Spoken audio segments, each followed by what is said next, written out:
Welcome to Julie Whitney Scott Presents Let's Talk Theater, a Mind for God production sponsored event, heard only on WGRN LP 94.1, the Green Renaissance Station. Let's Talk Theater.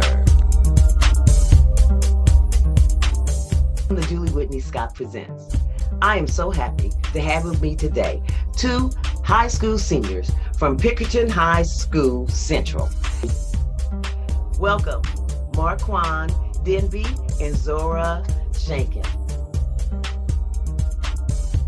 I want to start off first with you guys telling the audience a little bit about who you are and what it is that you do. I'm Zora Shankin. I'm a senior at Pickerington Central, and I'm really I'm a writer. So I've been heavily writing for like about 4 or 5 years now. But as of this year, like it's become recently like a bigger passion for me. I'm involved in a lot of activities at Central, like cheer and track, and I've become more involved in things going on with the Black community, and that's really all about me. Hi, my name is Marquan Denby. I'm also a senior at Pickerington High School Central. I am involved in theater. This is my second year being the president and writer and stuff of the Pickerington Black History Month production. Like I said, I do a lot of sports. For the past year, I played football, but I'm doing cheer. I did cheer this year. And I think I've been, especially this year, I've definitely been heavily involved in the Black community. I've also been in a couple productions in the community theater and Pickerington Community Theater and a couple other productions and some Pickerington Central's productions also. Good. Let's talk about the play, The Stolen Goodbye. Tell us a little bit about how that concept and that title came about. It's such a good title. Tell our audience, how did you come about The Stolen Goodbye? What does it mean? Okay, so we had a few leadership meetings to talk about the title, but The Stolen Goodbye came from really like, it was us throwing around a couple ideas, but honestly, when we thought about The Stolen Goodbye, we thought about things that are going on in our own community and stuff that has been taken from us.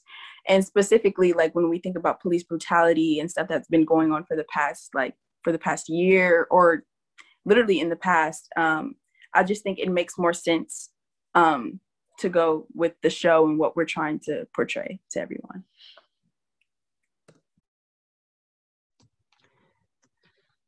You're absolutely right. I mean, you guys, as African Americans, you already are aware of the history behind police brutality in America.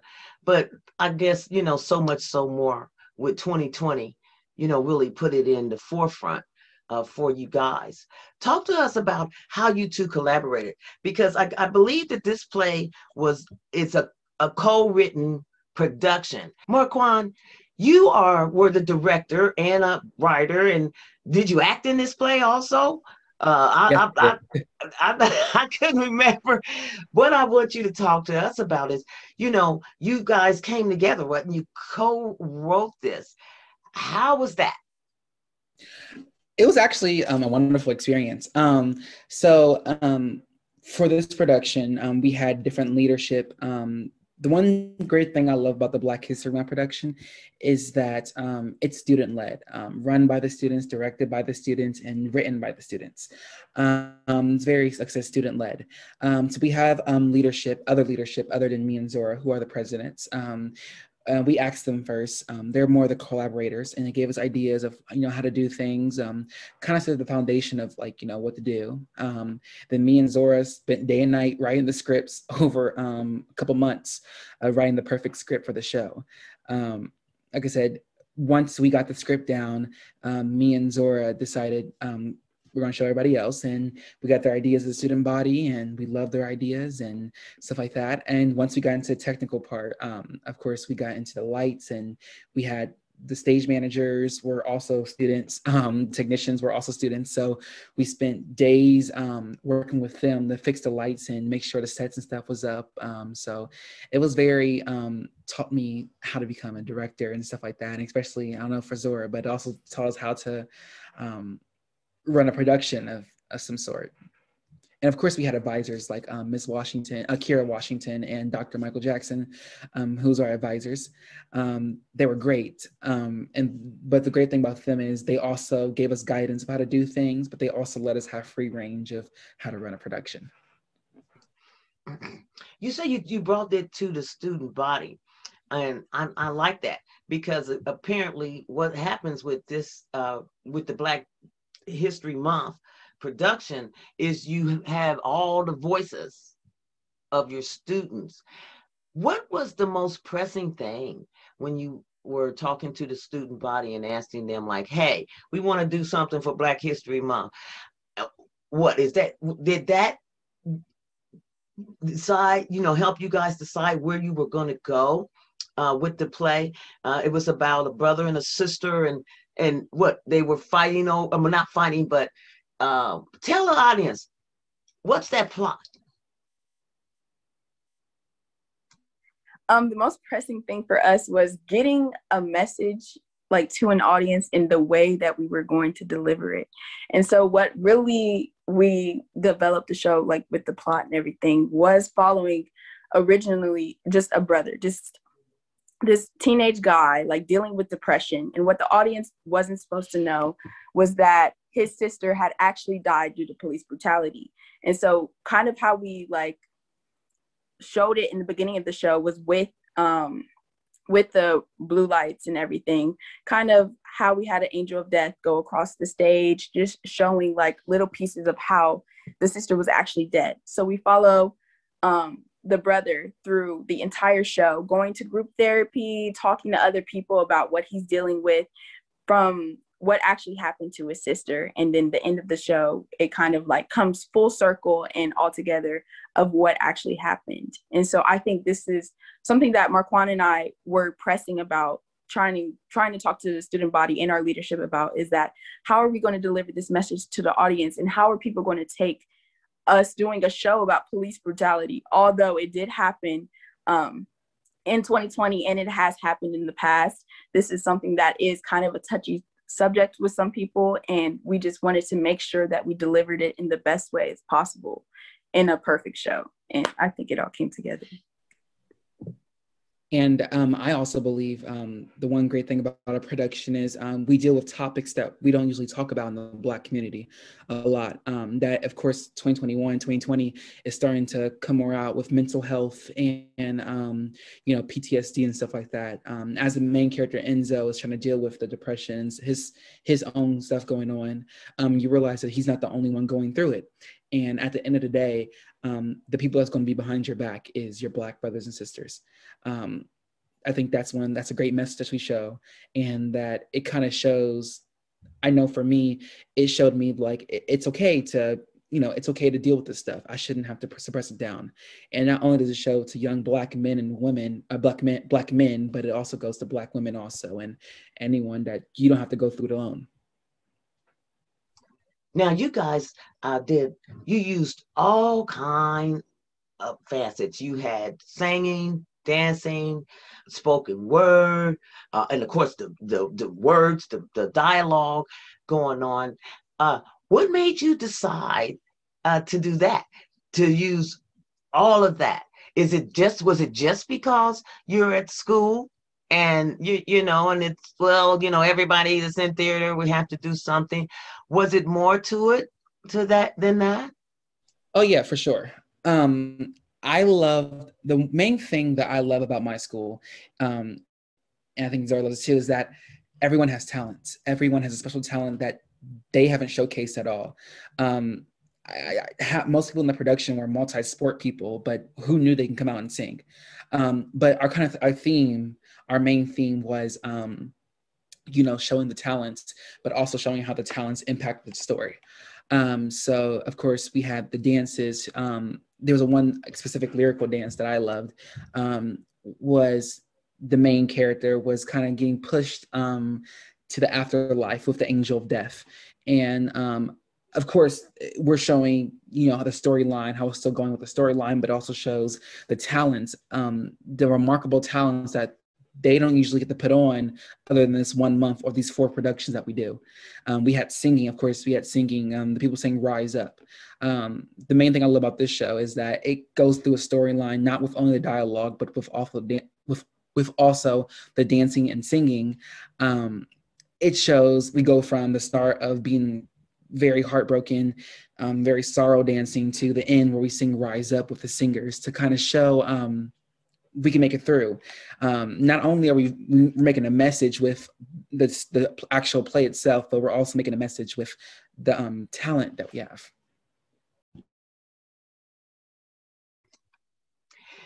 Telly, how has it been difficult? You guys are seniors right now, and this is not normal for what you would be expecting this year. Has it been difficult for you guys? And if it has, how have you coped with that? And there's some good stuff with it. I mean, how has it been for you as a senior during this COVID period, starting school right in the middle of it in 2020 and going to be graduating in 2021, and it appears to still be very here?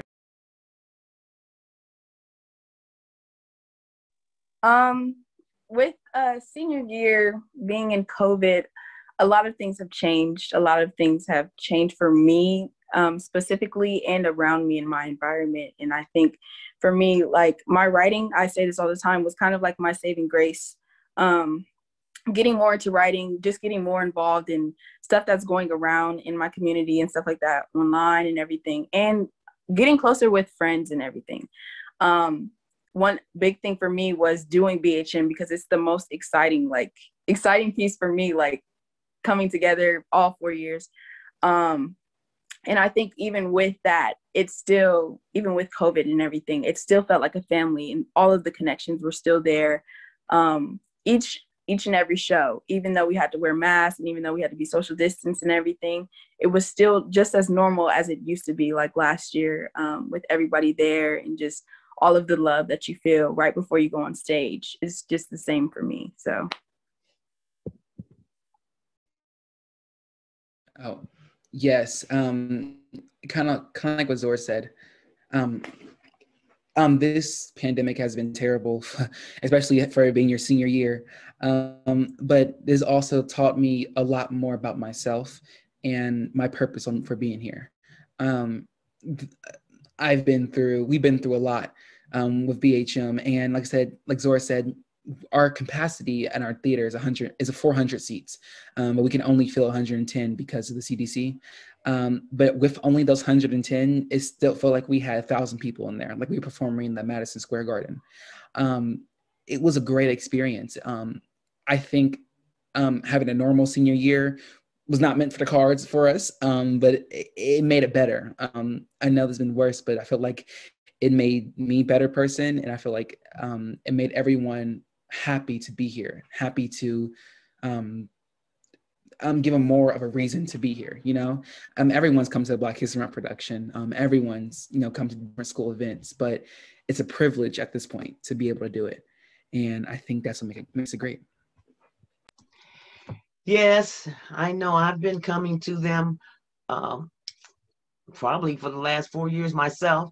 My grandson was the MC this year, one of those sportsmen you were talking about, football player, up on the stage.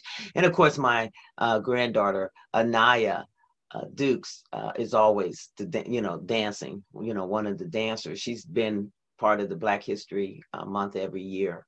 And all of your programs. I think you said you have Pickerton you do 4 productions a year, right? Were they able to do their whole 4 productions this time? So I think we did like 4. We did 4, Marquan, right? We did 4. Yeah, we did 4. We had 2 night shows and 2. Well, actually, it turned into 3 night shows. We had a cohort A show and a cohort B show originally planned for both like sections of the school because we're split up hybrid. And then we had 2 night shows planned, but our last cohort B show for the second section of the school ended up getting moved to the following Tuesday or Wednesday, I believe. And so it turned into kind of like a parent night show and a cohort A show, and it still turned out just as amazing. Do the students participate in the writing of just the Black History Month or also in the other productions, or do you guys just, use other playwrights for those? So in our regular theater productions, we do use other playwrights and stuff like that. But again, the one thing I love about Black History Month production is that not only is an outlet for Black kids, but it's also an outlet for Hispanics, Latinos, African descents, to put a leg in their production and kind of do their own thing to a sense. For instance, it gives, like I said, it gives everyone an outlet. For instance, we had white people in the production last year. We had Black people in the production. It's very inclusive because I feel like everybody has a seat at the table, and I feel like that's the greatest thing. Yeah, that's the most important thing. Everybody has a seat at the table in the productions that you're doing at the school. And of course, there are some staples that you need to do because that's helping you learn theater. They're, like you said, you got your advisors. Their job is to try to teach you some theater skills, some technology, terminology, those kind of things that help you to either decide if it's something you want to continue to do or just have fun doing it now, because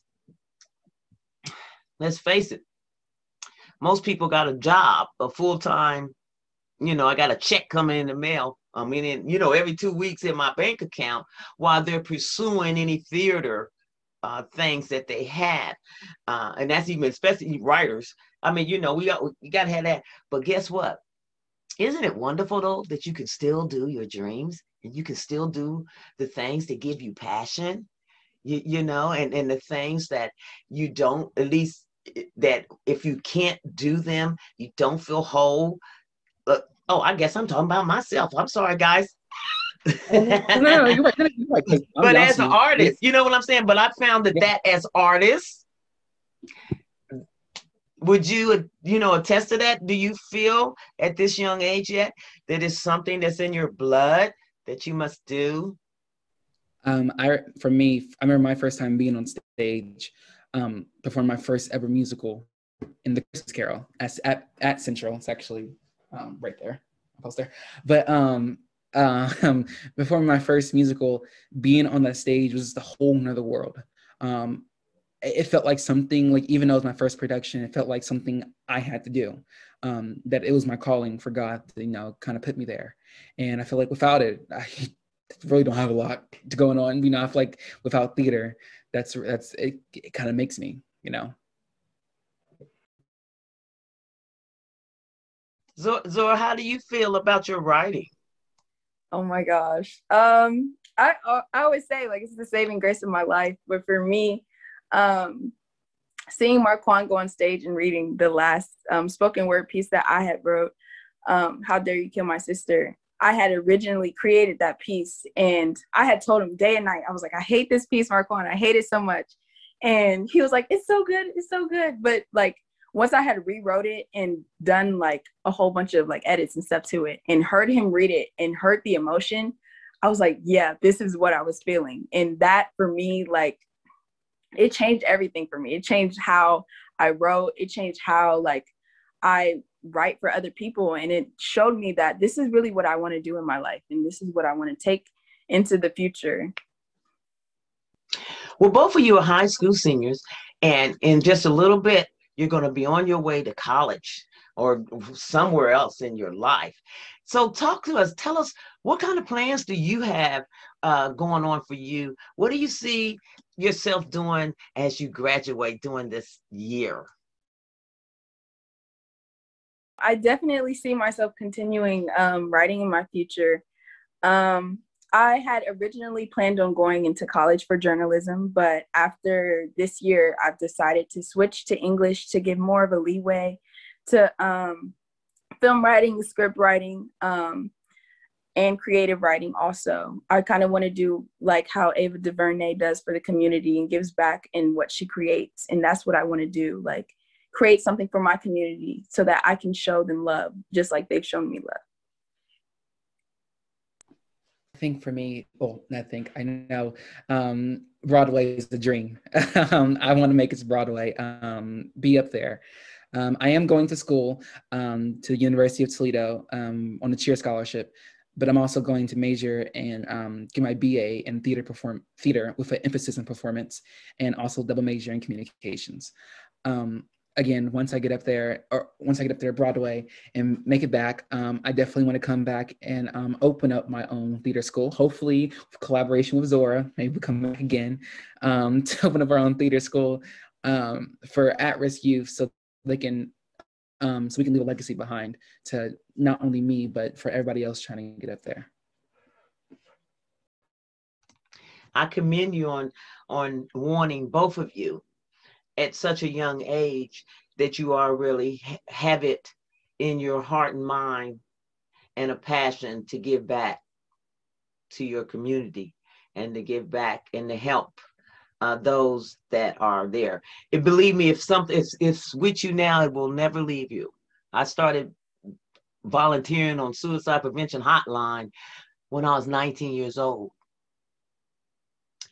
So, and we know how old I am now. So, and I'm so you know, there's just some things that when you have a passion for helping, you know, for people, that it stays with you. Hopefully, and I pray that it stays with you too. Well, before we leave, I always like to ask my guests to give some type of a word of encouragement to my audience members that are out there listening. Zora, I would like for you to give some words of encouragement to the young writer out there who is probably scared to write down what they truly feel because of the repercussions from somebody else, or just what might happen, or putting it out there. Marquan, I would like for you can give up whatever you want in regards to that, because you know you're the actor, the director, the writer, the singer, the triple threater. We call you triple threats. Right, I sing, I dance, I'm triple threat. I write, I sing, I dance, I'm triple threat. Now see, I'm a triple threat minus the singing, minus the dancing. That don't count.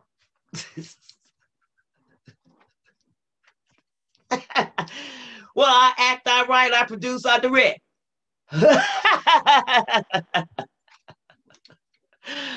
But anyway, I want you guys to just give a word of encouragement. Who would like to start first? The word of encouragement that I have actually came from my best friend, Zora, who is here also, is vulnerability. As an actor or playwright or whatever you do in the arts, you have to be vulnerable.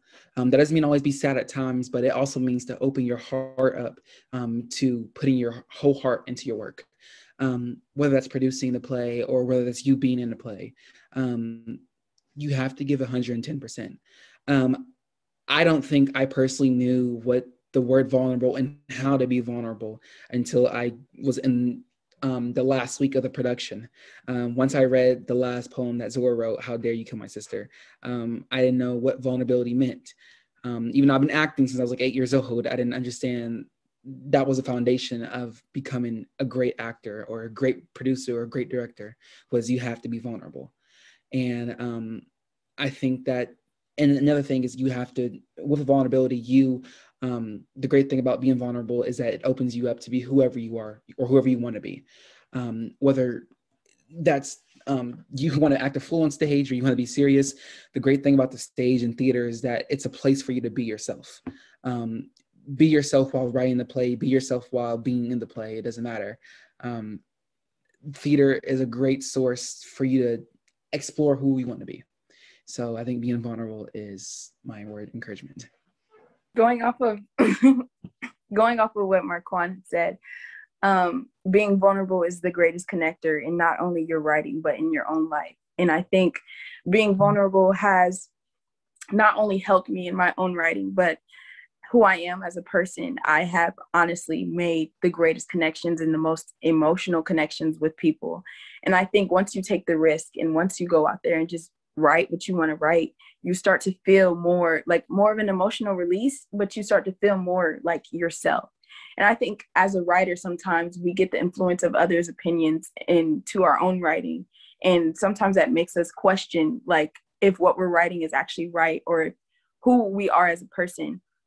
And I think you just have to go with who you are. You have to go with what you know, because sometimes taking the risk is the best thing to do. And I think, honestly, like Marquan said, taking the risk and being vulnerable has been the best emotional release for me as a writer and as a person. Good words of encouragement. And as Ernest Hemingway says, write what hurts. A lot of times that's a hard thing to do because you have to be vulnerable to do that. Not saying that everything in this world is hurtful. Of course, you're going to write some comedy and all that stuff. But even in that, you have to be vulnerable. Because you might not want to be seen as silly. It's all kind of stuff that can come from people. So being strong in your own self and being willing to take that chance, is what's going to get you two through. So this was just such a great interview. I am so happy to have met you two, and I am really blessed to have been able, even though I couldn't be there in the audience, I was able to, my son FaceTimed me, and I was able to see the whole show through FaceTime, called The Stolen Goodbye. And so once again, kudos. Keep writing, acting, directing, and may God bless you guys this year and through your whole future. All right? And I know we're going to see you around. This is not going to be the last time that we talk theater.